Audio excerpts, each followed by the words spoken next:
I thought we had something real until she told me we weren't serious enough for boundaries to matter. So when her cousin actually started treating me like I was worth her time, I stopped playing by rules that only applied to me. By the time Jenna saw us holding hands at her family dinner, it was already too late for her to rewrite what not married really meant. She gave me this ironic smile. Why would I stop texting other guys? We're not married. We'd been together a year. Fair enough, I said. So I started talking to her cousin. When we both showed up at the same family dinner, she finally realized what not actually married really means. My name's Derek. I'm 29, work in tech consulting for a mid-sized firm downtown. A year ago, I genuinely thought I'd found someone I could build a future with. Her name was Jenna, 27, kindergarten teacher, supposedly wholesome and family-oriented. We met through mutual friends at a birthday party last April. Hit it off immediately over shared interests, a love for terrible reality TV and Italian food. Within 3 months we were exclusive. Or at least I thought we were. The problem started around the 8-month mark, sometime in late December. I noticed she was always on her phone, always laughing at messages she wouldn't show me. At first I figured it was just her girlfriends or maybe her teacher group chat, but it was constant. We'd be watching a movie and her phone would buzz every 5 minutes. She'd smile at the screen, type back quickly, then set it face down. When I asked who she was talking to, she'd get immediately defensive. Just friends, Derek. God, you're so insecure. I let it go because I didn't want to be that boyfriend, the controlling type who monitors every message. But it kept happening. At dinners, at the movies, even when we were in bed watching TV at night, her phone would light up and she'd smile at the screen like I wasn't even there. One night in early March, I finally asked her directly. We were at my apartment, supposed to be a quiet night together. I'd made dinner, poured wine, set everything up nice. She'd been texting someone for the past 20 minutes straight while I sat there like furniture, watching her thumbs fly across the screen. Jenna, who are you talking to? What? She didn't even look up. Does it matter? Yeah, actually it does. We're supposed to be spending time together. She finally looked at me, and there was this expression on her face I'll never forget. Part annoyed, part amused. Like I was a child asking a silly question. Derek, they're just friends. We talk. It's not a big deal. Guy friends? You're texting at 11 at night while you're with your boyfriend. That seems excessive. She rolled her eyes. We're not married, Derek. Why would I stop texting other guys? I'm allowed to have friends. I had a life before you and I still have one now. I stared at her, feeling something shift in my chest. Friends, sure. But this feels more like you're spending more time on your phone than you are actually with me. Well, I'm not. And honestly, you need to chill. Jealousy isn't attractive. You're being paranoid. I remember feeling this cold clarity wash over me, like everything suddenly made sense. Right. Fair enough. She blinked, clearly surprised I wasn't going to argue. Okay, that's it? Yeah, you're right. We're not married. Do whatever you want. She smiled, satisfied with her victory, and went back to her phone. I turned back to the show, but my mind was already somewhere else entirely. The rest of that night was quiet. She left around midnight, gave me a distracted goodbye kiss, and was texting someone before she even reached her car. Here's what Jenna didn't know. I'd met her family several times over the past year. Big Italian family, loud, warm, lots of cousins, lots of Sunday dinners at her mom's house in the suburbs. One of those cousins was Sophia, 26, who worked in marketing at a startup and had just moved back to the city after living in Boston for 3 years. We talked a few times at family gatherings. Always friendly, always brief. She was attractive, smart, witty, and from what I could tell, single. We'd bonded once over our mutual hatred of cilantro at a barbecue, and another time about how terrible the subway system was compared to Boston's. Nothing deep, but enough that I knew she was cool. The next day I sent Sophia a friend request on Instagram. She accepted within an hour. I waited a full day, not wanting to seem desperate or weird, then messaged her something casual about a marketing campaign I'd seen on a billboard that reminded me of something she'd mentioned at the last family dinner. She responded enthusiastically. We started talking about work, then about living in the city, then about our favorite restaurants and books, podcasts, life in general. The conversations were easy, natural. She'd respond quickly, ask follow-up questions, actually engage. It was refreshing. I wasn't doing this to hurt Jenna, at least not at first. I was doing it because Jenna had made it abundantly clear we weren't serious enough for exclusivity to matter. And Sophia was easy to talk to. She was funny, interested, asked about my day. She actually put her phone down when we finally met for coffee 2 weeks later at this spot near her office. That coffee turned into dinner the following week at a Thai restaurant we both loved. Then drinks at a rooftop bar. Then a Saturday afternoon walking through the farmer's market, buying fresh bread and talking about everything and nothing. Sophia knew I was dating her cousin. Of course it came up naturally during one of our dinners in late April. "How are things with you and Jenna?" she asked, stirring her drink. I shrugged. "Honestly, I don't really know anymore. She's made it pretty clear I'm not her priority." Sophia nodded slowly, choosing her words carefully. "Jenna's always been like that. Even growing up, she likes attention, a lot of it from everyone. She was the pretty one in the family. Always had boys chasing her. And I think she got used to it." "Yeah, I can definitely see that. What about you two now? Are you close? Like, is this going to be a thing?" "She doesn't seem to think so. She told me we're not married, so she can do whatever she wants." Sophia's eyebrows shot up. "She said that? Word for word? Well, that's harsh." "Yeah." She looked at me for a long moment, something unreadable in her eyes. "And what do you think? Do you want this to go somewhere?" "I think I'm figuring things out, reassessing what I actually want." Meanwhile, Jenna and I were still technically together, but we were barely seeing each other. She was always busy, always tired, always texting someone else when we did manage to meet up. I stopped initiating plans after a while, curious to see if she'd notice. She didn't. When we did hang out, it felt like we were roommates who tolerated each other, not a couple in love. She'd scroll through her phone, I'd scroll through mine, and we'd exist in the same space without really connecting. The relationship had become a habit neither of us had the energy to break. By mid-May, Sophia and I were talking every single day.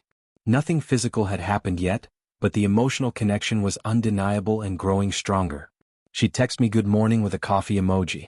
We'd send each other funny videos during the day. We'd talk on the phone for hours at night about our dreams, our childhoods, our fears. It felt like what things with Jenna should have felt like but never did. With Sophia I felt seen, heard, appreciated. The family dinner happened on Sunday, May 18th. Jenna's mom hosted like she did every few months, turning it into this massive Italian feast. Big spread, 20+ people, the whole extended family crammed into her house. Jenna had mentioned it to me a week earlier, casually like an afterthought while she was scrolling through Instagram. "Sunday dinner at my mom's. You're coming, right?" "Sure." "Okay, cool. It starts at 3. What she didn't know was that Sophia had also invited me separately. We'd been texting about it for days, half joking about the chaos of showing up together, but also kind of excited about it in a reckless way. We both knew it was going to be messy, but neither of us wanted to hide anymore. I arrived at 3 p.m. sharp. Jenna's mom answered the door, pulled me into one of her signature crushing hugs, told me to make myself at home, and that there was already wine on the counter. Jenna was in the kitchen with her sister and aunt, barely acknowledged me when I walked in. She glanced up from her phone for half a second. "Hey," she said flatly, then went back to typing. "Hey." That was it. No hug, no kiss, no smile, nothing. I might as well have been the mailman. I grabbed a beer from the cooler and made small talk with her dad and uncle in the living room about the Mets game. Sophia showed up 20 minutes later. When she walked through the door, our eyes met across the crowded room and she gave me that small, knowing smile that made my heart race. She looked stunning, floral summer dress, hair down in soft waves, confident and radiant. She made her way around, greeting everyone, hugging her aunts, kissing her grandmother's cheek, and when she finally reached me, she touched my arm lightly, let her hand rest there for a beat too long. "Hey, stranger. Hey yourself. You look great." "You too." Jenna noticed. I saw her glance over from across the kitchen, phone still in hand, but she didn't say anything. Just stared for a moment, then went back to whatever conversation she was having via text. Dinner was loud and chaotic as always, everyone talking over each other, passing dishes, telling stories, laughing. I ended up sitting between Sophia and Jenna's Uncle Tony. Jenna sat across the table, 3 seats down, next to her cousin Marco and her mom. She spent most of the meal on her phone, laughing at something, typing furiously with one hand while pushing pasta around her plate with the other. Her mom asked her twice to put it away. She ignored her. Sophia leaned forward at one point and whispered in my ear, "Is she really texting at her own family dinner?" I just shook my head and took another bite of lasagna. After dinner, people dispersed. Some outside to smoke cigars and drink espresso. Some in the living room watching soccer. Some in the kitchen cleaning up and gossiping. I went out to the patio where some of the younger cousins were drinking and playing cards. Sophia followed a few minutes later, 2 glasses of wine in her hands. She handed me one. "Want to take a walk? I need to escape the chaos for a minute." "Sure." I could use some air. We walked around the block slowly, talking and laughing about her uncle's terrible jokes and her grandmother's insistence that everyone was too skinny. The evening was warm, the sun just starting to set, painting everything golden. At one point Sophia grabbed my hand. It felt natural, easy, right, like we'd been doing it for years. When we got back to the house 30 minutes later, Jenna was standing in the driveway, arms crossed, face flushed. Her phone was nowhere in sight. Where were you? Took a walk. Her eyes shifted to Sophia, then back to me, narrowing. With her? Are you kidding me right now, Derek? Sophia stepped forward calmly. Jenna, relax. We were just talking, getting some air. Talking? You two were holding hands. I saw you from the window. I watched you walk down the entire street holding hands like you're together. I stayed calm, kept my voice level. Jenna, you told me we're not married. You told me I don't get to tell you who you can text or see. You said I was being jealous and paranoid. So why would you care if I'm talking to Sophia? Her face went from red to almost purple. That's different. How? Because she's my cousin. My family. There are boundaries, Derek. And the guys you're texting all day and night, who are they? Where are those boundaries? She stammered, caught off guard. That's not the same thing at all. You're right. It's not. Because Sophia actually wants to spend time with me. She actually talks to me. She asks about my day. She looks at me when we're together. She's not on her phone ignoring me every single time we're in the same room. Jenna completely lost it. Started yelling about betrayal, about boundaries, about family loyalty. Her voice got louder and louder, echoing through the quiet suburban street. Sophia tried to calm her down, but Jenna turned on her viciously, pointing her finger. You're a backstabber. I can't believe my own cousin would do this to me. Family is supposed to have your back. People started coming outside to see what the commotion was about. Jenna's mom, her sister, her dad, aunts and uncles. It was a full scene, the kind of family drama that would be talked about for years. Derek, what's going on here? Her mom asked, looking worried and confused. Before I could answer, Jenna shouted, he's been sneaking around with Sophia behind my back. They're together. They've been lying to everyone. Sneaking around? I said, my voice steady and calm, which only seemed to make her angrier. We've been talking, getting to know each other as friends. Which according to you shouldn't be a problem because we're not married. Those were your exact words. Her sister's eyes went wide. Wait, Jenna, did you actually say that to him? Jenna's face went from red to pale in an instant. I didn't, you're twisting my words. You literally told me 2 months ago, sitting in my apartment, that you don't have to stop texting other guys because we're not married. You said I was being jealous and insecure for even asking about it. You said I needed to relax because it wasn't attractive.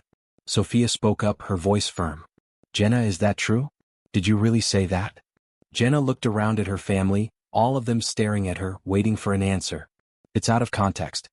He's making it sound worse than it was. There's no context that makes that okay, her dad said quietly, disappointment clear in his voice. Her mom crossed her arms. Jenna Marie, did you say that to this man? Jenna's eyes filled with tears. I just meant I should be able to have friends without him breathing down my neck every second. He was being controlling. Friends don't text at all hours of the night, Sophia said. Friends don't make you feel invisible in your own relationship. I've watched you ignore him at family dinners for months. I added, and friends don't get better treatment than your actual boyfriend. Every single guy on your phone gets more attention than me. You smile at your phone more than you smile at me. Jenna tried to shift the subject, her voice desperate. That doesn't justify you going after my cousin. That's a violation. That's disgusting. I didn't go after anyone. Sophia and I became friends. We connected through actual conversations. And unlike you, she makes me feel like I matter, like I'm not just a placeholder until something better comes along. Jenna's sister muttered, Oh my God, Jenna, what's wrong with you? Her mom looked at me sadly. Derek, I'm so sorry. I had no idea she was treating you like this. The rest of the dinner was incredibly awkward. Jenna locked herself in the upstairs bathroom, crying loud enough for everyone to hear for 20 minutes. Her mom kept apologizing to me, saying she didn't raise her daughter to treat people like this, that she was embarrassed. Her dad shook my hand firmly and said, You seem like a good kid. You deserve better than this. Sorry she put you through it. When Jenna finally came out, eyes red and swollen, she avoided everyone, grabbed her purse from the kitchen counter, and left without saying goodbye to anyone. Her car peeled out of the driveway. Sophia and I stayed another hour. We helped clean up, dried dishes, talked with her family. Turns out, Many of them had noticed Jenna's behavior over the past year and were glad someone finally called her out on it. Her aunt said Jenna had always been self-centered, but it had gotten worse lately. Her sister admitted she tried to talk to Jenna about the phone thing but got shut down immediately. Sophia and I left together around 8. We sat in my car in the driveway for a while, just talking, processing everything that had happened. That was absolutely insane, she said, laughing nervously. Yeah, I didn't think it would blow up like that. Are you okay? Honestly, I feel relieved. Like this weight I'd been carrying for months just lifted. She smiled. Me too. I've wanted to tell you how I felt for weeks, but I didn't want to complicate things. And now I don't care about complicated. Life's too short. So what happens now? I don't know, but I'd really like to figure it out with you. I kissed her right there in the driveway in front of her family's house with the porch light on and her uncle definitely watching from the window. And it felt like the first honest, real thing that had happened in months. Jenna texted me 47 times that night. Called me a liar, a manipulator, a snake. Said I'd planned the whole thing to humiliate her in front of her family. Said I was pathetic and desperate. Said Sophia was trash. I didn't respond to any of it. Just read them, felt nothing, and went to bed. The next morning I sent one message: "It's over. Delete my number." Then I blocked her. She showed up at my apartment 2 days later, crying, begging for another chance. Said she'd delete all the guys' numbers. Said she'd be better.